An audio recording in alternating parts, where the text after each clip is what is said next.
Hello and welcome to another TNC opposition preview. Last time out, it wasn't a loss. We got a well-earned point away at Burnley at Turf Moor. Up next, it's time to see what we've got against perhaps the Premier League surprise package of the season.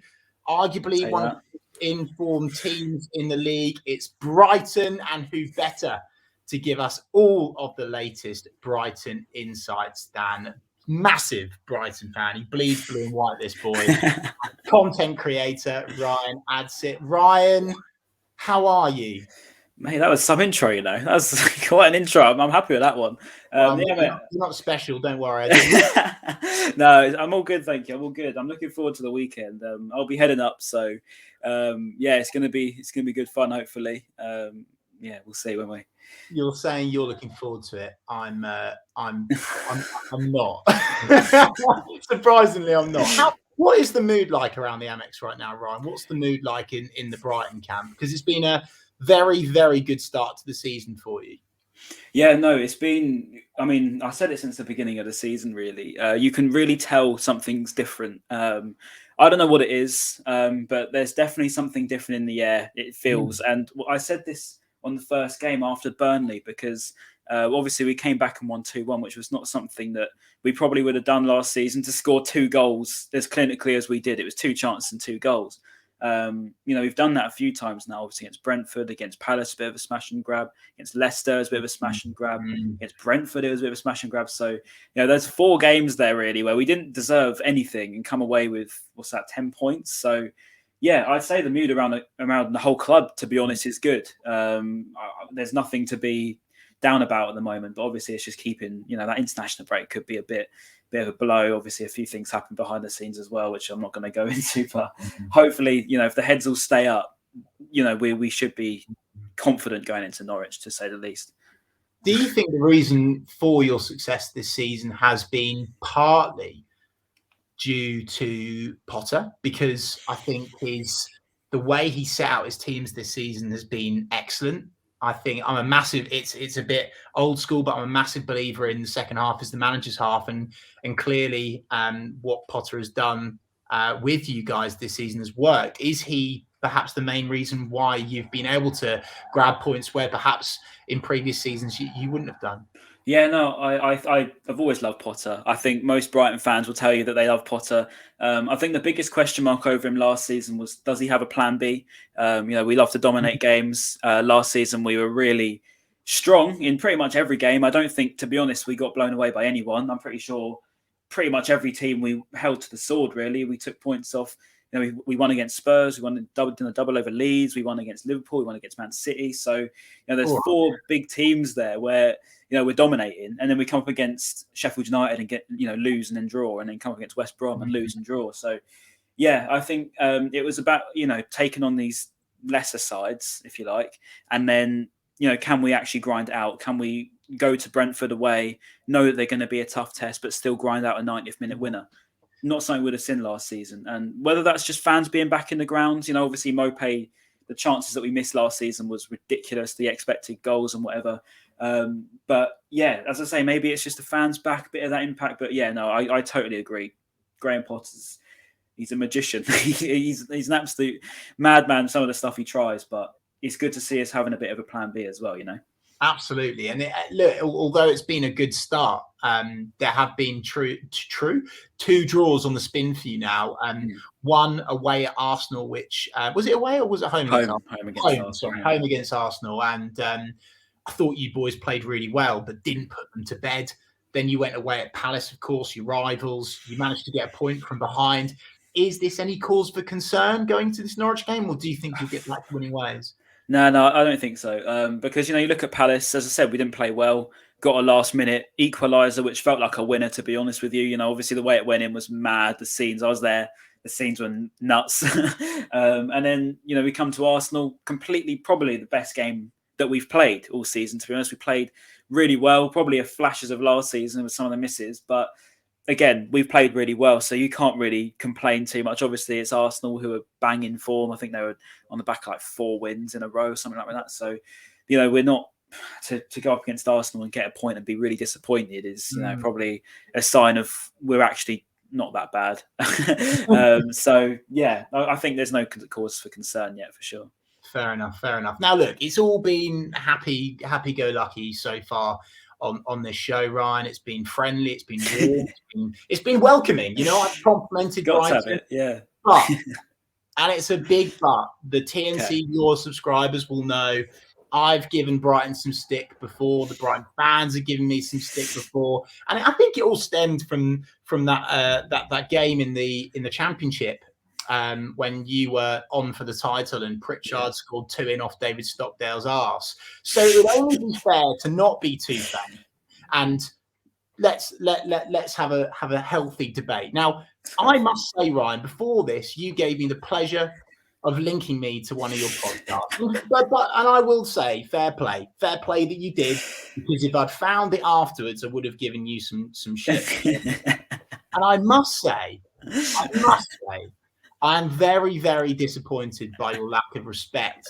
Oh, it's funny. And I quote, they are irrelevant and they've got no fans to attack me. You've only got thousands of fans in your new stadium than Carrow Road. You had a running track around your pitch up until 2011 at the Withdean, which, by the way, had a capacity of 8,850 and was voted the worst stadium in the UK in 2004. Have you forgotten your lower league roots and football morality with your big money takeover in 2009? Tell you what, you've done your research on that roast, haven't you? You've really looked at all of every single possible avenue you're going to go on down. We've gone to the stadium, we've gone to the fan base, we've gone to a takeover in 2009. Come at me, bro. Come on. I've got to respect it, to be honest. I mean, that is a well thought out reply. But no, it's a bit of fun with it. I mean, to be honest with you, Norwich are pointless until they played against Burnley and drew 0-0, which is just about as boring as it made out to be. But but I mean, come on. I think when it comes to Norwich, it's quite an easy target, isn't it, really? You come up, you go down, and that's about it. And I think with Jake Humphrey, he loved to add some fuel to the fire. If you remember, I don't know, when you got promoted, and it was like, oh, no, I'm not impartial, seeing teams like Brighton, and that's how it sort of went. We're the teams like Brighton, and now that there's a club that's possibly smaller than us, maybe a similar sort of level, it's quite nice to just give it back a little bit. But yeah, with Jake Humphrey, he really spiced it up last year, I think it was. Yeah, and because he said that Brighton were basically irrelevant and Norwich are expansive, and it's going to be a breath of fresh air for the Premier League. And then you come up and we take 6 points and you go back down again. So I mean, I can't come at you with that. I can't. But back to my question. I know that there'll be people screaming at the screen or listening to SoundCloud, Spotify, iTunes at the moment, Ryan.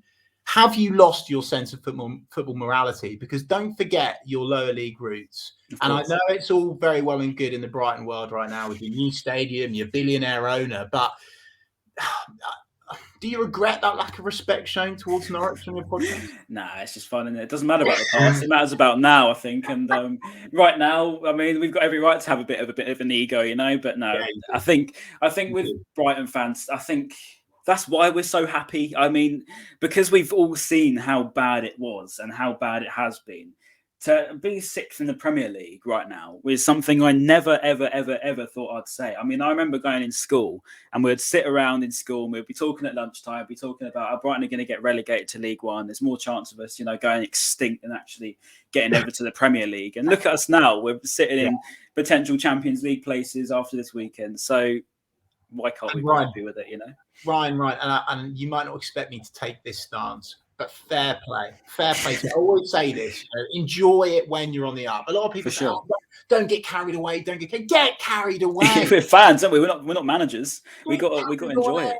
Enjoy it. So fair blooming play. And on that note, I actually want to zoom out on Brighton as a club, because I must admit, and this is taking a lot for me to say this about a club that play in blue and white, I'm sick with jealousy because of the size and stature of the clubs, not just the stadium capacity, but both pretty much Championship football clubs until recently. You've kind of gone up and up into the ascendancy. What's been the reason why you've become a Premier League mainstay? Is it purely about money? I don't think so, because people always bring up money, and I'm always ready for this argument because the amount of times I've had it with Palace fans on Twitter is ridiculous. And they will always say, that we spent the most or like the fifth most in the Premier League up until like 2019. So the whole changing club structure changed in 2019, where everything completely changed. We went into Dan Ashworth. We had a proper, director of football, all that sort of stuff. We changed the way we played. We got obviously Chris Hughton was sacked. That conventional anti-football Brighton over Albion that should have been relegated in 2019 somehow weren't. Trust me, Ryan. I've got to interrupt. Trust me, we know how it feels. I'm not going to slate Chris because obviously he got us there, and he's a legend around our parts. But I know Norwich fans aren't too keen. But for us, it was. We wanted to prove that we're not just little Brighton who scrape results against, the occasional big side to stay up, and that's about it.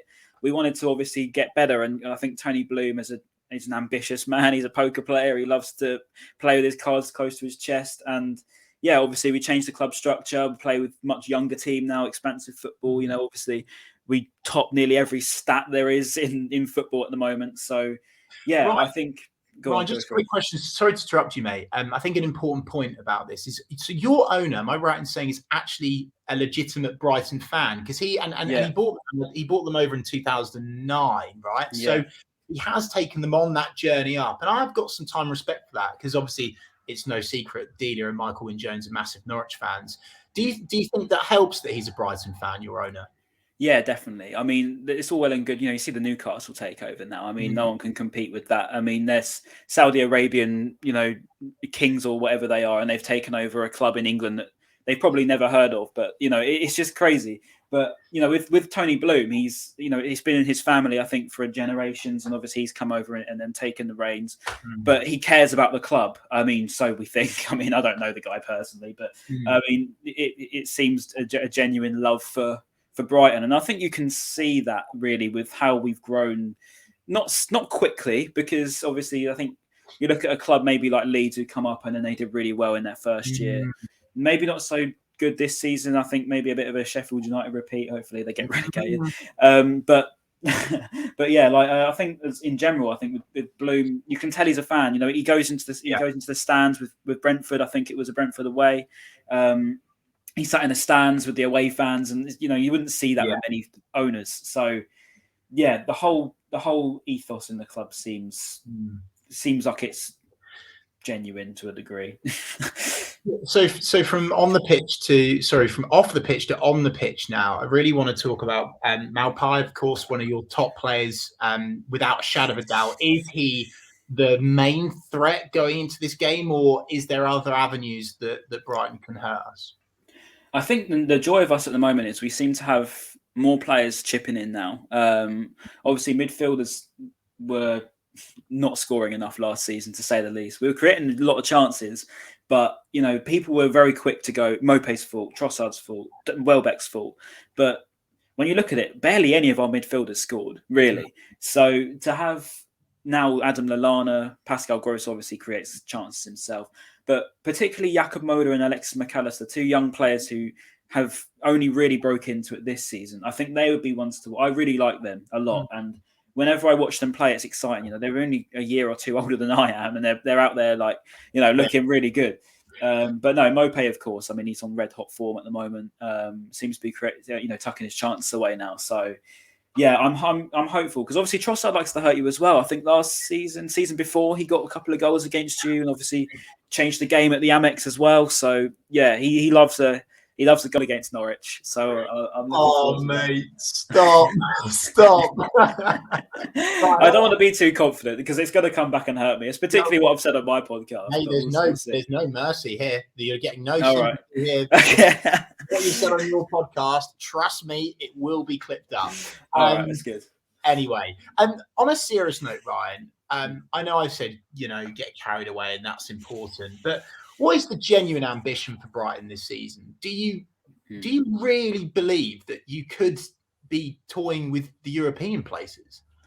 I mean, as much as you want to dream, you obviously need to be realistic. Obviously, I don't want to go into it, but obviously losing Bissouma is going to be big, I think. It's going to be really big.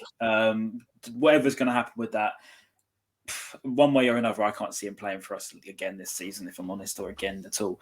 But I mean, I wonder how Yakamoto is going to come into it. As I say, I think he looks good. He does well in Poland. It's just a matter of consistency, isn't it? Really, it's a matter of if we can get hit. Say we did go out to Norwich and lose, do we come back?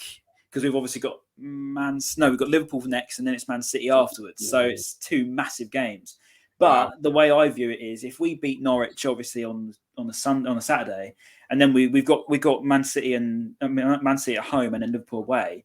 Those are two games where you can think they're free hits, aren't they? Really, we've got the points in the bag. If we can take a point, then happy days. Why not dream? But genuine ambition, I think amongst fans, it's just to get top 10. I'd say if we can get top 10, that would be massive for us. I mean, that's just it's massive. Fair play, mate. Fair play. That's really honest of you. And as I say, fair play. There's so much pressure on this game from a Norwich City point of view, and I want to ask for your opinion on that from a Brighton perspective. Do you think that the crowd, the pressure of the game, the fact that Norwich still haven't got a win on the board, and Norwich fans, and also Norwich players will be looking at this game going, "This is a chance." And I know you guys are a better team, and I'm happy to admit to that. I know you guys are flying, but the Norwich players I know in that camp will try everything they can to get a win. And in line with what you've said around the two games after this one, do you think that will potentially affect the Brighton players? Do you think it will potentially be a cagey affair at Carrow Road? I must admit, despite what I said on the podcast, I am a bit. Yeah, I'm a bit worried because. Oh, there it is. It's the truth. Well, if I'm being completely honest with you, I think it's a game where it's a potential slip up, isn't it? I mean, a lot of it's stacked against us already. I mean, with obviously Bissouma out, it's massive.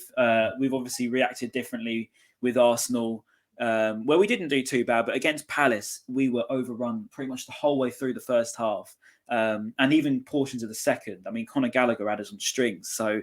It's just a matter of how we react to that midfield. I mean, if we come out and as I say, Moda, as I've already mentioned, if he's on it, I've got confidence still. It's just a matter of, obviously, as you say, you're chasing your first win. There's a bit of anxiety around Norwich as well.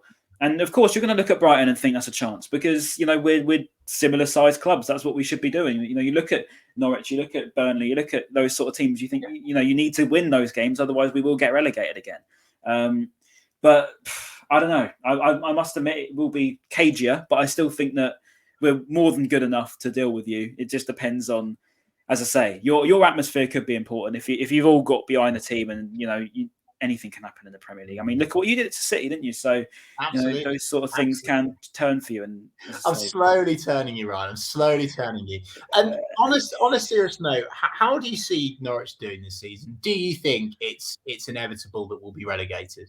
If I'm honest, I do. To be honest, I do think you'll go down because I just don't think that your squad is strong enough to stay up. If I'm honest with you, I like some of your individuals. Obviously, the ones that come up and impress first time around. You obviously Cantwell, etc. That were caught the eye. I don't know what he's been like for you in the Championship because I thought that when you got relegated, I thought you were quite lucky to keep hold of him because I like him a lot. I do like him.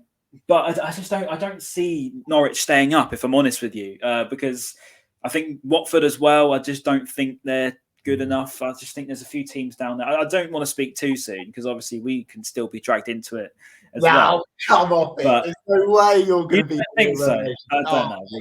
We'll see. No way. But so are your three, because you hinted at Leeds earlier, are your three Leeds, Watford and us? I'd love it if Leeds went down. I really would. I mean, the amount of stick that Leeds fans have given me in my time with Norwich, it's like I don't really mind because it doesn't really matter to me. But Leeds fans are just so deluded; it's ridiculous. So if they went down, it would just be hilarious, to be honest. I mean, they're all saying Marcelo Bielsa's the best in the world and all that. What are you saying? You're firing shots all over the place. Oh, I don't mind. I've got it all before. You've hinted at a player there, Ryan, and a question I always ask opposition fans when they come on is, if you had to sign a player, and I know that you probably wouldn't at the moment, but if you had to sign a player for Brighton, would it be Todd? Do you know what? As much as I'd love him, because I do like him as a player, I just think, where does he play for us? Because obviously we've got Gross, we've got Alexis McAllister, and we've got Adam Lallana. probably would he play for us? I don't know. Possibly, maybe on the wing. But I'd quite like, a bit of striker depth. I'd probably take Pookie off you. And I know it's a casual take because I know like everyone just says, "Oh, Pookie, that's about it in Norwich." But mate, we've got Mope, and then Welbeck's injured. Connolly barely plays, and that's it for strikers. So we need a centre forward. So yeah, I'd probably take even one of your under 18 strikers. To be honest, mate, we just need someone. You cheeky git. Fair play. Right, let's get to the crux of this conversation. Last time we played at Carrow Road, it was a 1-0 away win for you. Trossard, the sod, as you said, scored against us. Before that, it was a very comfortable 2-0 win at the Amex. What do you remember of those games last time we were in the Premier League? Yeah, I remember I was at the Norwich game at home, so I remember that one quite well. I remember that Trossard was out for a while. He obviously came back and just set it alight, really. I remember it was quite a frustrating game, if I'm remembering rightly. We were having a few chances, but it was just, that tension of just put the ball in the back of the net. But then when Trossard came on, he just unlocked it. And yeah, I think he scored and assisted in that in like 20 minutes. So yeah, he really came on and set that one alight. And then second game, I remember that move. I think it was Mope, I think Moy, and then passed it into Trossard. It's quite a nice move, bit of Potter ball right there. But if I do remember rightly, it wasn't as plain sailing, if I remember. I think that Norwich did have a few chances. I think Ida had a chance as well. So there was a few worries against Norwich, but that was the win that kept us up, actually, I think. And I think, was it the one that sent you down as well, or close to it? I'm off it. You said you wanted me to bite, so I'm going for it, mate. You said it. Fair. Fair. I'm for it.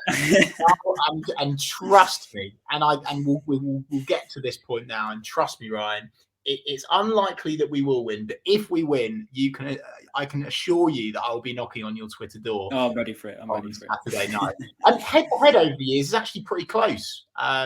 We've won 34 games. We've won 32. We've drawn 24 times. So no more messing around, Ryan. Yeah. We want your score prediction, but on TNC we do things differently. What is your head saying, and what is your heart saying? Okay, well, the way I look back on the moment against Norwich, try to ignore the one in the Championship where we obviously lost 2-0. I looked at the reverse fixture.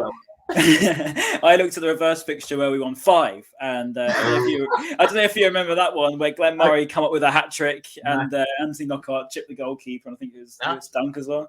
Don't remember it. It must have just been erased from your memory. I think it was quite fond in our ones, but no, I think honestly, head saying that I reckon a 2-1, maybe a 2-0. It depends, as I say, on our midfield. That's big, I think. I'm worried about midfield, as you can probably tell. I've mentioned it a few times. And of course, we have got Matthias Norman in that midfield coming up against you. Yeah, Norman. He's playing our youth team, I think. You didn't get to your first team, but no, we released him. I'm pretty sure. And I can assure you, you'll be getting a taste of Matthias Norman. Is he good for you? Like genuinely, joking aside. Joking aside, he has been probably our player of the season so far. Really? Wow. This season, so. I find that mad. Well, there you go. You'll find out.